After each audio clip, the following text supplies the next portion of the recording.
When Link picks up an apple, it doesn't go into a pouch. It doesn't tuck into his tunic. It just vanishes. Or so it seems. That blink, that shimmer of sound, it's not just an effect, it's a ritual. Something has been taken, not just into inventory, but out of the world. And that raises a question you've probably asked before, half jokingly, maybe not even. Where did it go? Not into his pockets, he famously doesn't have any. Not a backpack, there isn't one. Not the menu screen, that's just a symbol, a map of what could be used, not where it's kept. So, what happened? The answer is stranger than it seems, because the apple didn't disappear, it moved. Not across the field, not into a bag, but into something invisible, yet perfectly consistent. It slipped into a pocket of space the world is designed never to show you. And this isn't just Zelda. You've seen it everywhere. Pokeballs that fold monsters into marbles, capsules that poof into cars, weapons that appear from thin air. They don't follow the same logic, but they all obey the same principle. They create space where none should exist. These are pocket dimensions, one of fiction's most quietly magical tropes, especially in games and anime. They're not just UI tricks, not just inventory systems, and they're definitely not just cartoon logic. They're fully functional architectures of space, designed not only to store things, but to transform how stories are told. So let's go deeper. Why do these dimensions appear so often yet feel so different from one another?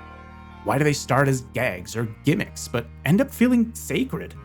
And most of all, what exactly makes a pocket dimension real? Where does the idea begin? What does it mean? And how far can we push it before it stops being fiction and starts becoming truth? To find out, we need to build a new lens, not based on genre, not on magic systems or franchises, but on how space is bent and what that bending is meant to reveal.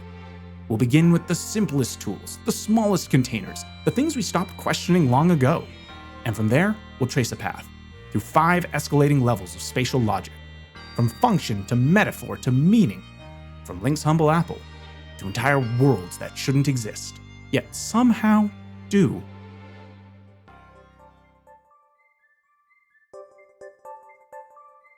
Before we can understand pocket dimensions, we need to talk about their most common imposter, Hammerspace. You know this one. A cartoon character reaches behind their back and pulls out a hammer or a ladder or an anvil. There's no explanation, and there isn't supposed to be. It's a visual joke, an editor's trick, a wink at the audience. It doesn't imply a dimension. It implies, don't think about it. Zelda uses this all the time. When Link conjures a lit bomb from thin air, where did it come from? When he catches a fish and it flickers instantly into his invisible pocket, are we really meant to imagine he's storing it somewhere physical? Somewhere real? No. The game isn't asking us to imagine where it goes. It's asking us to move on. It's not building a pocket dimension. It's creating a narrative shortcut. The rules here are strictly aesthetic, not spatial. The illusion works precisely because you're not supposed to look too closely. And that brings us back to the apple.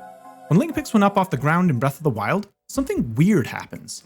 It doesn't go in a bag. It doesn't go in a pocket. It just blinks. Gone. No explanation, no animation, no visible space. This is level 0, the illusion of space, a dimension that doesn't exist, not because it's hidden, but because it was never meant to. There's no continuity for the apple in that moment of vanishing. No storage, no memory, no logic. It simply ceases to be visible until you need it again. And when it returns, it appears from nowhere, exactly as it left. That's the essence of Hammerspace. Not a pocket dimension, but the absence of one. A placeholder, a visual convenience, an effect with no internal justification. Think of the floaty party balls in Smash Bros, which explode into random items from nowhere with no consequence. Well, usually no consequence. The items don't come from a space, they're just there. But sometimes that illusion gets more complicated. Take the Overwatch loot box. It looks like a container, it feels like a container, but there's no space inside it. No persistence, no memory. It doesn't hold anything. It just spits out items and vanishes. It simulates storage, but only for show. So when Link picks up an apple and it vanishes, the act itself isn't pocket logic. It's sleight of hand. The apple is designed to disappear. made invisible by intent. But now, consider a contrast: the Dino Caps in Dragon Ball. These are tiny capsules that burst open to reveal cars, boats, even full homes. At first glance, it looks just like magic. But in universe, it's presented as technology. It plays by rules, even if they're fictional. It's not a joke, it's a system. Honestly, this was a surprising distinction even for me when developing this framework. My initial thought was to group things like Dino Caps, Pokeballs, and particularly these Smash capsules together. They all seem to produce items from a small container, so I figured they were all the same. But after questioning how and why over and over, I noticed a fundamental split. The Smash capsule lacks internal logic and persistence.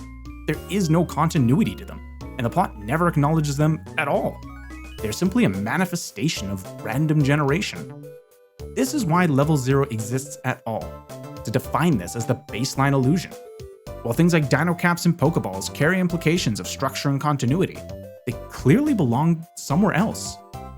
This points towards our first true level of pocket dimensions. We'll call it Level 1, the first level where space is not just assumed, but acknowledged.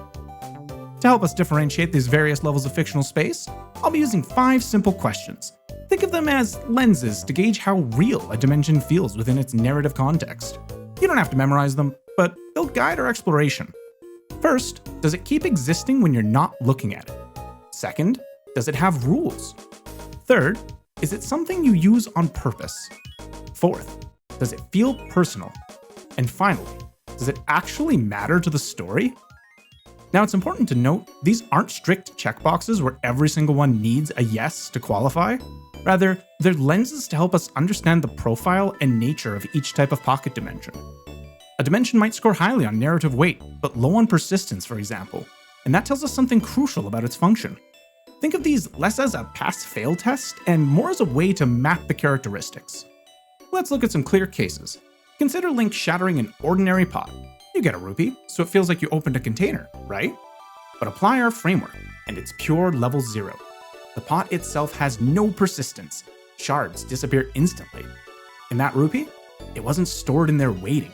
Breaking the pot just triggered a loot drop, like flipping a switch. There's no systemic boundedness or intentionality related to actual dimensional storage.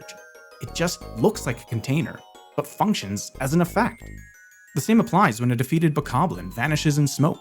Again, no persistence, no sign of structured containment, just a functional effect signifying defeat. These are clear level 0 profiles. Now, contrast that with popping open a labeled Dino Cap to receive a specific car. Suddenly, the profile changes. Here we see implied persistence. The car was stored. Clear boundedness, one specific item per labeled cap, and direct intentionality, using the capsule as a persistent container.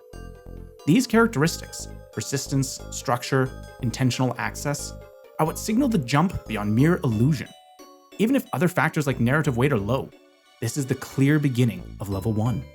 This approach helps explain why not every item capsule qualifies as level 1, and why not every magic container is just a level 0 gag.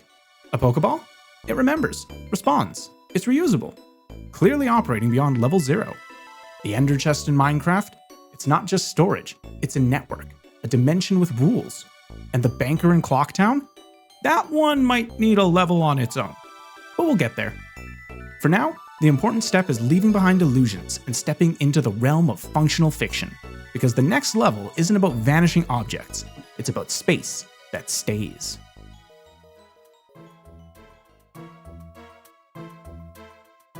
If level 0 was pure sleight of hand, items vanishing without demanding belief, then level 1 is where fiction asks for more. The illusion starts to crack. We're no longer meant to ignore the storage, we're meant to believe in it. For the first time, the object doesn't just disappear, it goes somewhere. Think again of the Dino Cap. You never see inside, but the fiction insists it's there. A labeled container with a specific purpose, operating as reliable, in-universe technology. It's not a random gag, it's a compressed architecture built for utility. This implies structure, rules, persistence. It's our first step into containment that matters. A Pokeball takes this concept further, and with much higher stakes. It doesn't just store a Pokemon, it preserves their health, remembers their name, level, and moveset, and returns them exactly as you left them, even years later. It tracks experience, holds their items, and in some case even builds friendship. It's more than just data. The Pokeball functions as a portable habitat, a self-contained world governed by consistent rules. Like the Dino Cap, it compresses reality, but unlike a simple container, it carries continuity.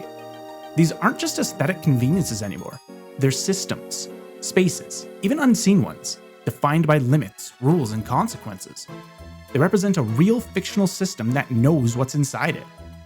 Now take the attaché case in Resident Evil 4. You don't see the inside as a physical space, but you're constantly managing it. Rotating items, making room, playing a kind of quiet personal Tetris which we've all spent way too much time agonizing over. This isn't just menu management, it's interacting with the spatial constraints of a functional, fictional dimension, presented as data. And yes, Zelda has these too. Let's talk about Link's inventory. In older games, it was mostly symbolic, a grid of tools capped by item limits but never constrained by space. You could only hold so many bombs and arrows, sure, but you never had to choose what to bring. You never had to make room. A simpler time, perhaps. There was no weight, no real trade-off. It was a list, a suggestion of what you had access to, not a place with structure. But in Breath of the Wild, Skyward Sword, and even Majora's Mask, the inventory becomes a dynamic system. Weapons break constantly, tools sort, your pockets fill up, you drop items, you juggle, you strategize. It's no longer just about access. It's managing a rule-bound system. The structure makes it feel real. Speaking of which, let's check back in on the Apple. Last we saw it, the Apple blinked out of existence. Pure Hammerspace. But now, press pause, open your inventory. There it is. A small red icon, a number next to it. Maybe 2, maybe 12. It doesn't just exist now. It has context. You can cook with it, drop it, duplicate it, eat as many as you have. The Apple's not just a symbol anymore. It's a mechanical object in an invisible system, a tiny node inside a pocket of functional, fictional space. You're not exploring that space, but you're expected to believe in it, and interact with it, and take it seriously. So, what tells us this space is more than a visual gag? Applying our framework reveals the key differences. Crucially, the system demonstrates persistence. The Apple stays put. The Pokeball remembers its occupant. Items remain in the case. They don't vanish when unobserved. They operate under clear boundedness, defined by item caps, grid sizes, and other enforced rules that you simply can't exceed. Interaction requires deliberate intentionality, as players actively choose to open menus, arrange gear, or deploy items. There's also a growing sense of personalization. These inventories reflect your choices, becoming your specific loadout or collection. And while the narrative weight might seem light, the fiction treats these systems seriously enough that running out of resources or tossing a key item has a tangible consequence in the game world. There's one more element that quietly defines level 1. Access. Every pocket dimension from here on out has one. A door, a mirror, a compact, even a sword. It doesn't matter what form it takes. What matters is that it connects two realities, the world the character walks through, and the one they carry with them. Level 1 doesn't just introduce structured storage. It introduces this portable portal, this connection between two distinct spaces. Without such a bridge, you're likely looking back at a level 0's visual effects. So, when a smash capsule explodes into random loot with no memory, no context, no continuity, that's not level 1. That's Hammerspace with a shell. But a Pokeball, a Dino Cap, an attaché case, these are pocket dimensions with structure. They simulate spatial logic so convincingly, the fiction gains a physical weight. You aren't exploring these places, but you trust them, manage them, and think within their constraints. And once space has rules you can't see but still believe in, the fiction has changed. Because what comes next isn't just about storage, it's about systems that operate on their own. And what happens when space starts remembering, even when you're not looking.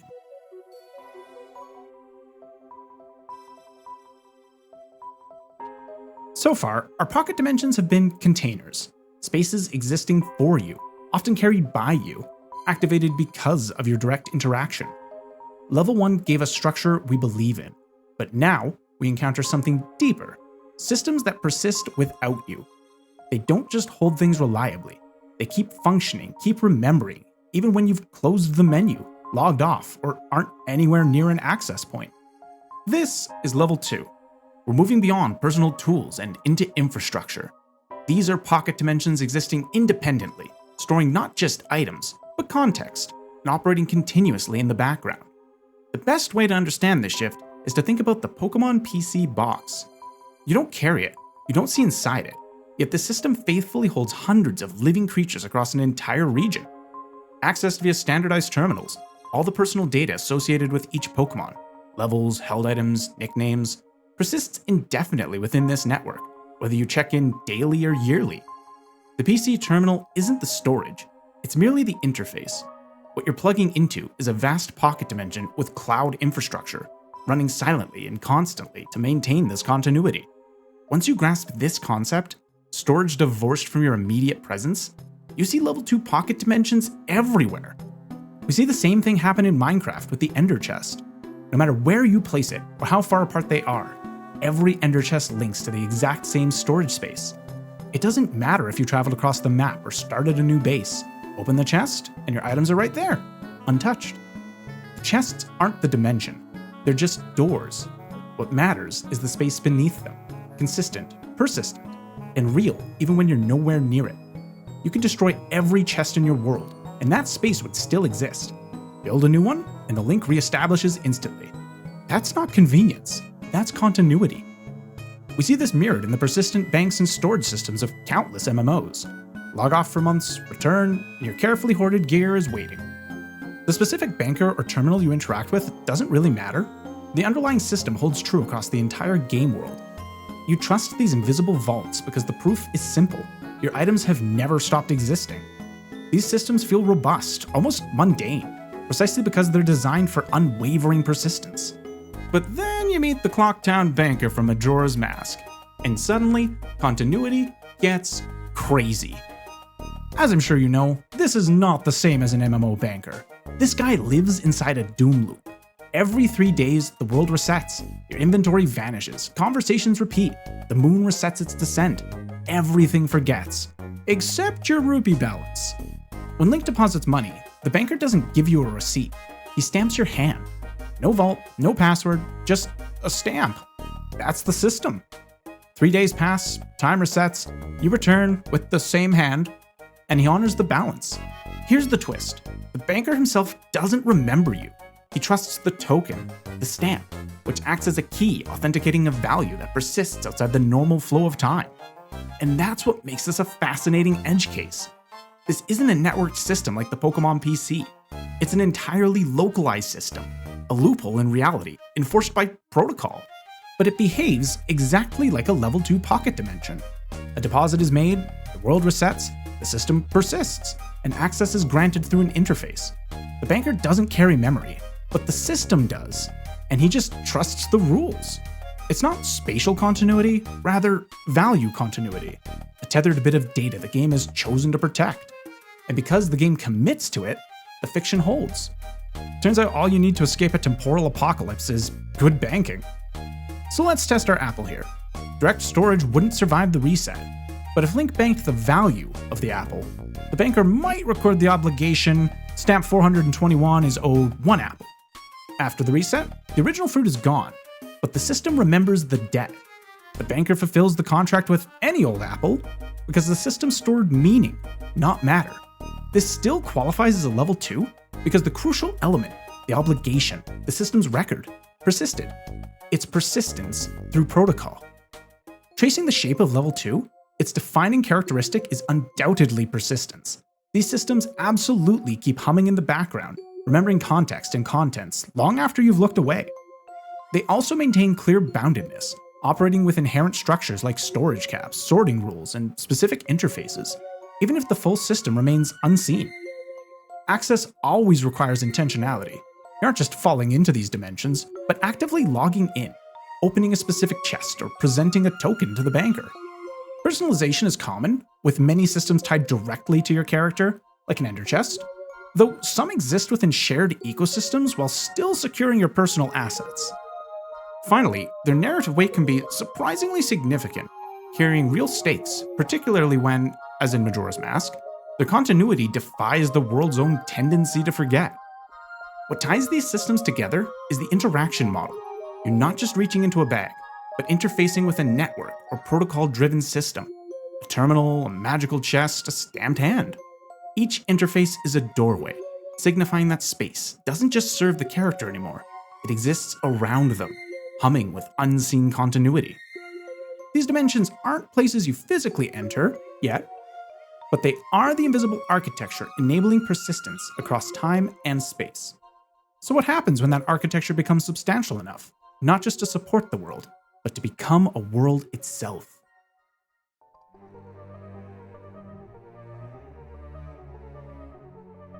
Until now, pocket dimensions stayed hidden behind menus or interfaces. They held our items, organized tools, persisted in the background, but remained fundamentally unseen functional fictions. You don't explore your inventory grid or wander the Pokemon PC network. They aren't meant to feel like places. But level 3 changes that. This is the turning point.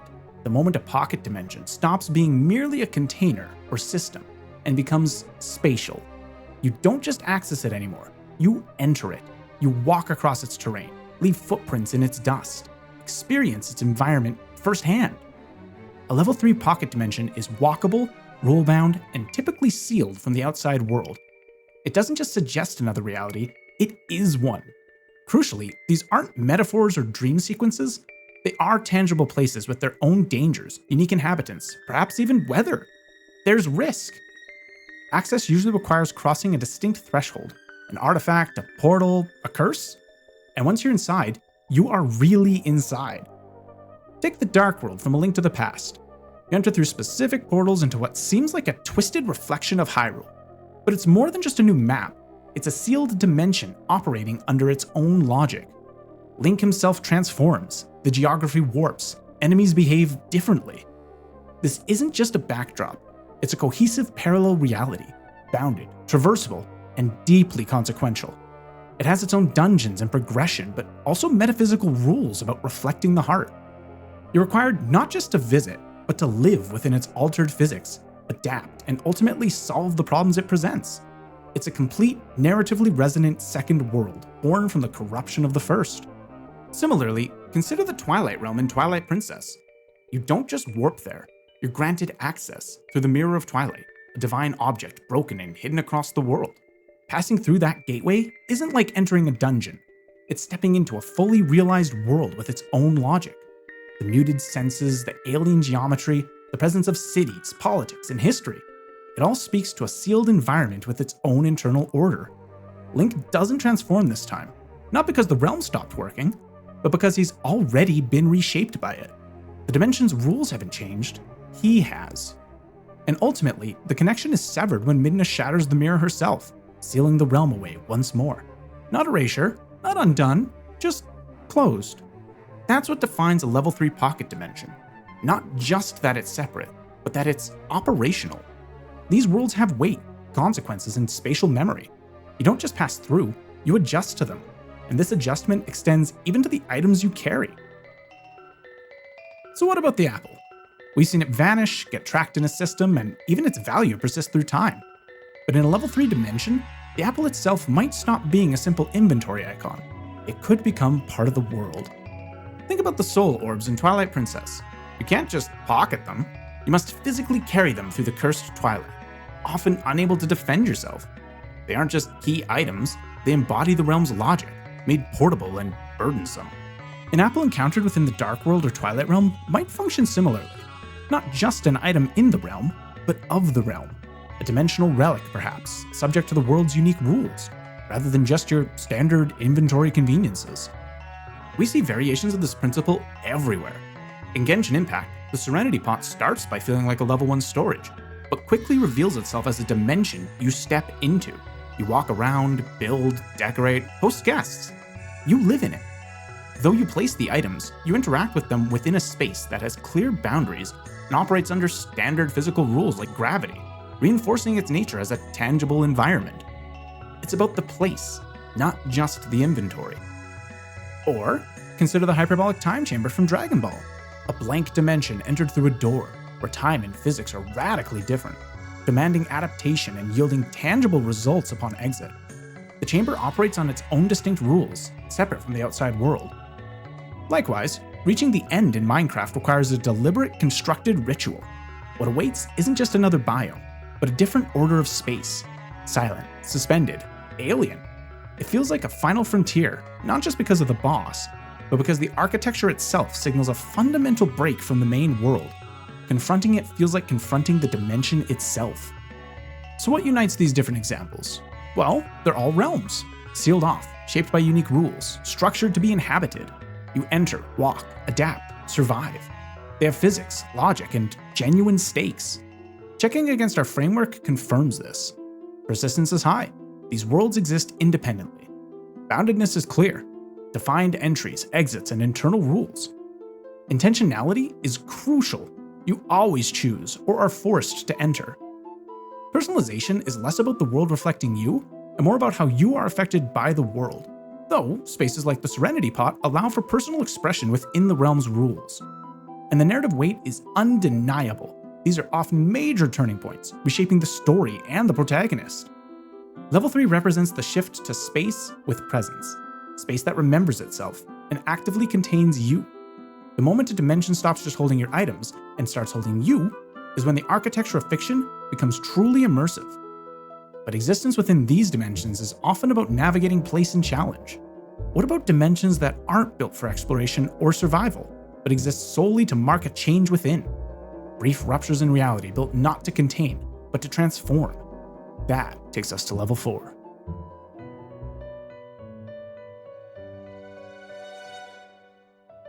Level 3 gave us tangible places, dimensions with borders, rules, and dangers to navigate. But now, we shift focus. Level 4 isn't about location, it's about revelation.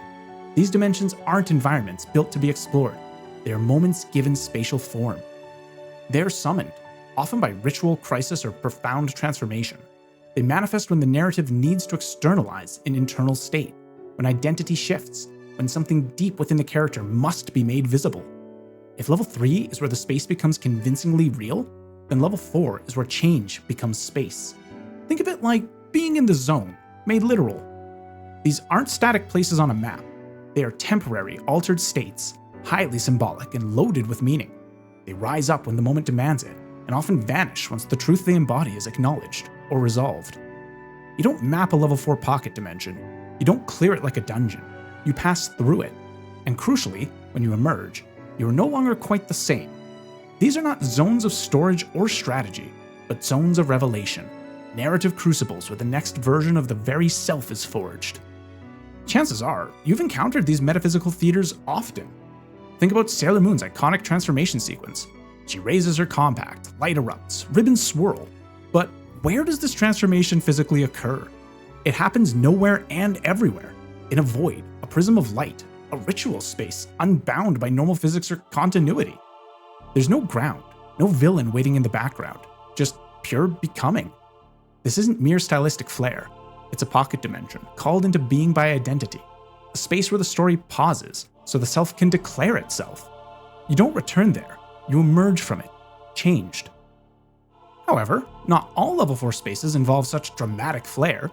Some arrive more quietly, appearing symbolic, surreal, almost dreamlike. Take the dive to the heart in Kingdom Hearts. Sora begins on a stained glass platform suspended in darkness. Every image, every choice presented, reflects a part of his potential self. It's not exposition, but calibration. A psycho-spiritual foyer where the soul is translated into game mechanics. You don't revisit it physically, but its choices echo throughout the journey.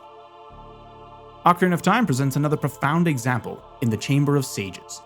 When Link draws the Master Sword and awakens 7 years later, he finds himself not in the Temple of Time, but here, a serene, glowing platform in an eternal void. There's no battles, no puzzles, just truth. He receives wisdom, medallion signifying his growth, and confirmation of his new role. It's not a place to conquer, but a space that names who he has become. And then there's the moon. Right before the final battle, Link is pulled inside, but instead of a crater or nightmare dungeon, he finds a meadow, a tree, children in masks. It's quiet, pastoral, intimate. Each child you speak to asks for a different mask, a trade, a trial, a piece of yourself. You give them all away. And in the end, maybe you're given something back. Let's say, an apple. Not a tool, not a weapon, just an apple. Not for use, for remembrance. You finish the final fight, Majora is defeated, the world is saved, and somehow you still have the apple. That's not just a reward, that's a remnant, proof that the dimension remembered you. And that's what makes the moon a level 4 space. A space that doesn't just shape the story, it reflects what you've become and gives you something to carry forward. So, when the world warps just to meet a moment, what are its defining traits according to our framework? We see that true persistence isn't the focus. These metaphysical theaters are summoned for their purpose and then fade, existing only for that crucial heartbeat. Their boundedness is undeniable, yet it's shaped by symbolism or emotion. That stained glass platform, the meadow inside the moon, rather than physical geography. You feel the edges even if you can't draw a map. Entry requires absolute intentionality, emerging from crisis, ritual, or transformation. You don't just stumble into these deliberate crossing points. Furthermore, they are often deeply personalized, tuned specifically to the character's inner journey and their need for change. And perhaps most importantly, their narrative weight is through the roof. These are the pivot points, the personal boss battles, the quiet truths. You don't collect treasure here, you collect yourself. The gift of level 4 isn't permanence, but resonance. Level 3 dimensions were places to explore and survive. Level 4 dimensions are moments unfolded into space so they can unfold you. They are summoned, performed, and released. They don't store objects, they store change. They aren't meant to be real forever, only real enough to reveal something true. And when they fade, you don't. Because the person who leaves a level 4 isn't quite the one who entered. And that brings us to the final level, where pocket dimensions don't just serve the story, they are the story. Not tucked behind the world, but written into its fabric, where reality itself becomes the pocket, and imagination is the only exit.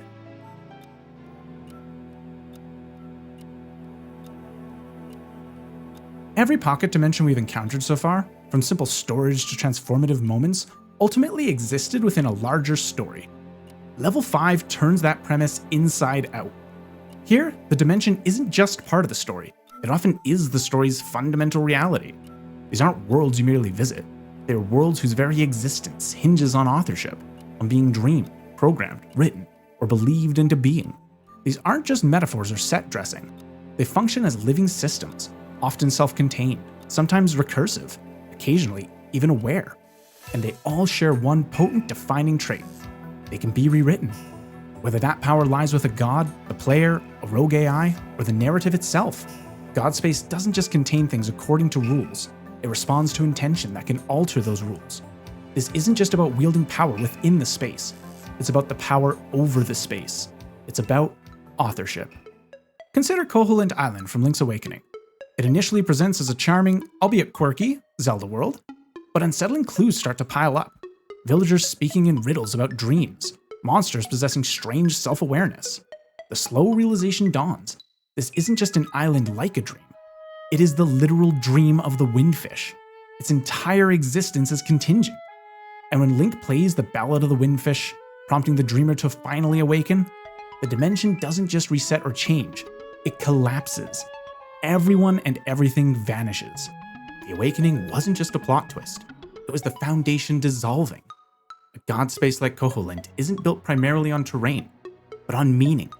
And when that meaning concludes, so does the world it sustained. But authorship isn't solely the domain of dreaming deities. Sometimes it's handed, knowingly or unknowingly, to the player. In Undertale, the save load system transcends mere game mechanic. It becomes a dimension of player agency, a form of localized Godspace. You're not just following a story, you're actively negotiating it, rewriting outcomes, jumping timelines, attempting to erase consequences, and critically, the world remembers. Characters react not just to your actions, but to your intentions, your manipulation of the narrative flow. In most fictions, bending the rules breaks immersion. In Undertale, acknowledging and manipulating the rules reveals the true nature of its reality. A Godspace doesn't necessarily crack when its rules are broken. It cracks, or perhaps reveals its depth, when those rules become part of the conversation. Then there are Godspaces that don't wait passively to be rewritten. They assert their nature, sometimes aggressively. Doki Doki Literature Club begins as a standard dating sim, all soft music and branching text. Then Monica, aware of her fictional context, starts directly manipulating the game's reality, not through dialogue choices, but by deleting actual character files. The game eventually compels you, the player, to interact with its underlying structure, to open your computer's directory and manually delete her file. And when you do, the world fundamentally breaks. The pocket dimension was the game's file system all along. Understanding its artificiality grants both you and Monica a form of authoritative power, leading ultimately to its unmaking. The horror and fascination of Godspace often lie here. It cares less about internal rules and more about who's watching, who understands the frame, and what they are willing to change. Not all Godspaces reveal themselves so abruptly. Some manifest slowly, like a dawning realization. Think of the worlds like The Matrix or The Truman Show, realities crafted with near-perfect fidelity, streets, skies, social structures, all seemingly real, until a glitch, a repeating pattern, a piece of the set literally falling from the sky. In these moments, the illusion doesn't instantly shatter, but it cracks. Neo perceives the underlying code. Truman glimpses the edge of the soundstage. They realize they weren't just in a simulation or a show, they were inside a frame. And once you perceive the frame, you gain the perspective to question it, perhaps even push against it. Escape or enlightenment comes not just from breaking the rules, but from the profound realization that the rules were written at all. Of course, Zelda has its own version of this. The Triforce is often treated like an object, a relic, a prize, but it's not. It's a cosmic mirror. It appears, vanishes, splits, and waits, responding not to simple commands, but to the alignment and wholeness of the wielder's heart. Possessing it fully doesn't just grant strength, it offers the potential to reshape reality itself, a form of permitted divine authorship. If the wielder is unbalanced, the Triforce fractures, scattering its potential, waiting for someone capable of reintegrating its power. The Triforce is less an item and more a proposal, a divine handshake between the goddesses and the people of Hyrule, representing divine consent for mortals to alter their destiny. Contrast this with Lorule in A Link Between Worlds. They had a Triforce once too, but they destroyed it, trying to eliminate conflict. And instead, they erased possibility. Lorule didn't explode, it withered. Causality weakened, morality collapsed, meaning decayed. Things still happened, but they stopped mattering. It became a world stripped of its inherent potential for meaningful change. Godspace, whose author had died. Lorule continued to exist, but it wasn't fully alive. When Link and Zelda restore the Triforce, they don't fix Lorule. They're fundamentally reintroducing the idea of change, the potential for authorship. A wish isn't simply granted. The capacity for wishes, for meaningful becoming, is made possible again. This hints at the profound nature of Level 5. It's not just about the spaces containing power, but about spaces whose very existence is predicated on the belief that power and change should be possible. Stepping back, Level 4 explored change within a character. Level 5 concerns the world itself with being fundamentally willing to change, its reality contingent on authorship or belief. The moment the story turns around and quietly asks, "What do you want this world to mean?" And sometimes, the world answers. When the world becomes the metaphor and the author might be looking back from the mirror, what kind of dimension is this? Persistence? Absolutely. These aren't short-term effects. They're worlds with full continuity. If anything, they persist too well, sometimes longer than they should, until someone turns off the dream. While the rules might be flexible depending on the author, they maintain a distinct boundedness. Every Godspace operates under some logic, even if it's dream logic, holding together because something makes it hold. Change the author, and the rules can shift, but there are still rules. Intentionality? Big yes. These dimensions don't exist by accident. They're created, maintained, or warped through direct will, by gods, players, AI, or whatever counts as the author in that world. The intent is the architecture. Interestingly, personalization tends to be low. These spaces represent the world's soul, not necessarily yours, even if your actions can influence them. And finally, the narrative weight is total. Godspace dimensions aren't just framing a tale, they are the frame. You leave a level 5 knowing the fiction itself has shifted, that something foundational has been rewritten. And now, at the very end, one last time, the apple. It's made it this far. Held, stored, carried, possibly even returned as a remnant. But here, in Godspace, its journey perhaps mirrors authorship itself. To exist here, its presence wouldn't rely on memory or recovery, but on being actively proposed and permitted by the rules of that reality, whether it's a god's dream, a game's code, or even perhaps the very structure of the narrative currently exploring it. Just as this essay carried the Apple motif forward, its final appearance here is a manifestation of the framework allowing it, reflecting how existence in Godspace is fundamentally a function of the story's capacity to permit meaning, to write possibility into reality. And if no one writes it, if the dreamer forgets, if the code is altered, if the belief fades, then the apple isn't just dropped or lost. The world might simply forget it was ever allowed. That's the risk of Godspace, and its gift. Because if, against all odds, somewhere within that authored reality, you find that apple again, then it's not just a fruit, it's proof that the story still holds, that the dream continues, that someone, somewhere, still believes in the meaning of this world.